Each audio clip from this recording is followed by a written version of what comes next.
8:15, and his work has appeared in Conduit, Indiana Review, Nano Fiction, the Southeast Review, and elsewhere. Come on now. Welcome, Patrick Swan.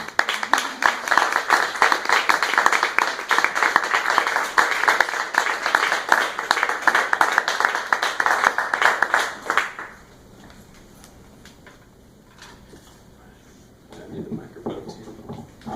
Yep.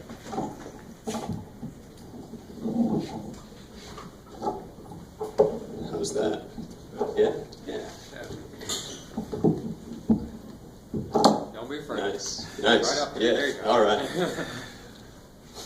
Awesome. Thank you so much. It's great to be here. Thanks to Keith and Luke and the Asheville Poetry Review for bringing me here. And of course, Malaprops for hosting us.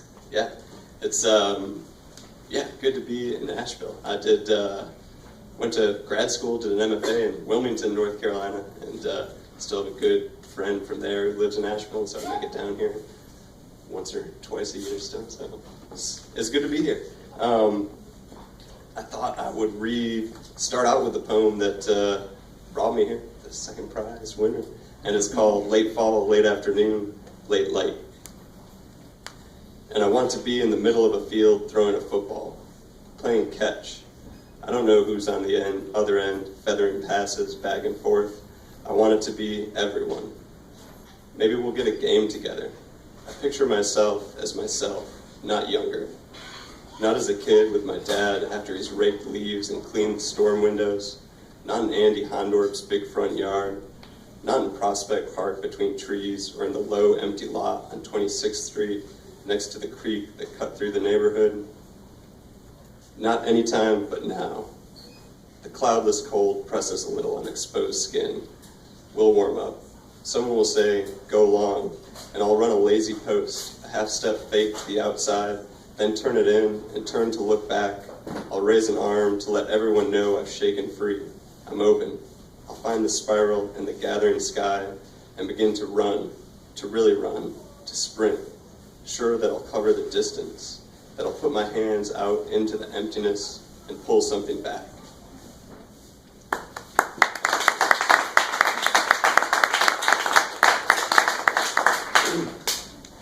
This is called Little Household Things. I guess it's kind of a rainy day poem, so it's appropriate. Little Household Things. It's been an evening of little household things after a day of rain, hard rain sometimes thunder. I finish washing dishes, empty the kitchen trash, take the garbage to the curb.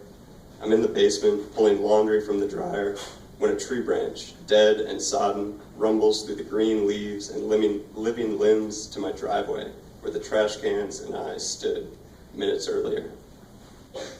Upstairs I look and see broken leg-length pieces of branch. I consider chance, that this and that gets us from place to place or doesn't. I fold my laundry, but before I can worry too much about luck and possibility, I find myself irrationally frustrated and fighting with a drawer as I try to close t-shirts into the dresser. Really frustrated, as in fucking drawer motherfucker, because it's come out off kilter and not on its track and jammed up and, well, I eventually get the drawer closed. I calm down. I feel fine, or foolish, or distracted. I think tomorrow I'll wear my favorite shirt. The trash will be picked up in the morning. Maybe I'll clear the dead branches from the driveway.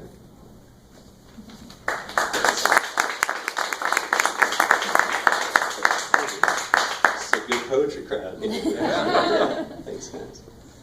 This is called Big Mama's. I guess Big Mama's is a burrito place in Athens, Ohio, where I'm from. I don't know if maybe that's clear in the poem. I don't know if it's relevant or informs it anymore.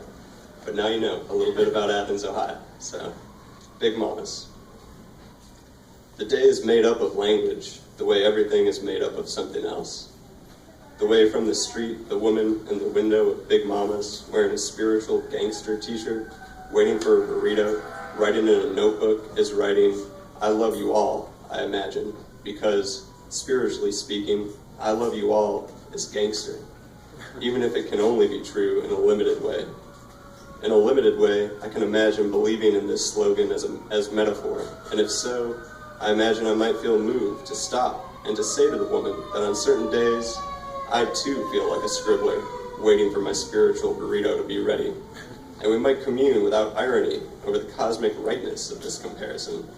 It's hard to love everybody, we might say knowingly. Yeah, but don't you also sometimes feel, she might ask, like a gangster waiting for your spiritual burrito to be ready? And ready or not, you're going to get up and fucking take what's yours, spiritually speaking? You know, sometimes I can imagine myself saying, while feeling concerned that our meaning making has gone too far. How do you make a slogan yours? I would want to ask her. Is this language permanently you? How do you choose?